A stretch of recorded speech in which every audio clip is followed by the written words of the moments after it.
폐렴, 기침, 가래, 발열, 호흡곤란, 폐렴의 위험성. 다음은 폐렴의 위험성에 대해 건강보험 심사평가원 2022년 10월 4일 정책 브리핑에 기재된 내용의 일부입니다. 폐렴은 병을 일으키는 세균에 의해 숨을 쉬는 경로 중 호흡 세기관지 이하 부위의 폐조직에 염증 반응과 경화를 일으키는 질환입니다. 일반적으로 기침, 가래, 발열이 동반되면서 흉부 사진에서 폐렴과 유사한 소견이 있으면 폐렴이라는 진단과 더불어 치료를 시작하는 것이 보통입니다. 그러나 이와 유사한 비감염성 질환과의 감별을 위해서는 폐에서 원인이 되는 병원균을 검출하거나 합당한 병리 소견을 증명하는 것이 확실한 진단법입니다.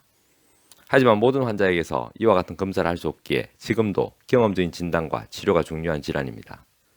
특히 폐렴은 2020년 기준 70대 연령에서 사망 원인 4위, 80세 이상에서 3위로 집계되며 고연령층의 사망 원인 중 높은 순위에 위치해 있습니다.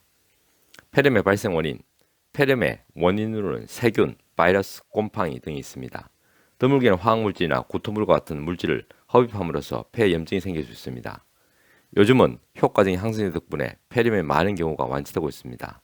하지만 폐렴 원인균의 항생제 내성도 점차 더 강해지고 있어 폐렴은 옛날보다 더 치료하기 어려워졌습니다. 폐렴의 증상, 폐렴이 생기면 기침, 가래, 호흡곤란과 같은 증상이 나타납니다. 특히 가래 색깔이 노랗거나 탁하게 변하는 경우가 많고 발열, 오한이 동반되는 경우가 흔합니다. 피로감, 두통, 설사와 같은 비특이적인 증상이 발생하는 경우도 있습니다. 하지만 경미한 폐렴의 경우에는 특별한 증상이 나타나지 않을 수도 있습니다. 폐렴이 진행하면 폐혈증이나 쇼크가 발생할 수 있습니다. 모든 폐렴 환자에게서 합병증이 동반하는 것은 아니지만 국소적인 합병증으로 흉수, 농흉, 폐농양 등이 생길 수 있습니다. 하지만 고위험군 환자는 합병증이 생길 확률이 높으므로 주의가 필요합니다.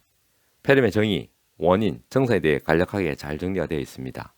기침, 가래, 호흡곤란에서 흉수, 농흉, 폐농양, 폐혈증 등의 합병증에 이르기까지 위험한 폐렴으로 힘드시다면 폐렴 치료 등의 근원적 도움을 청하십시오.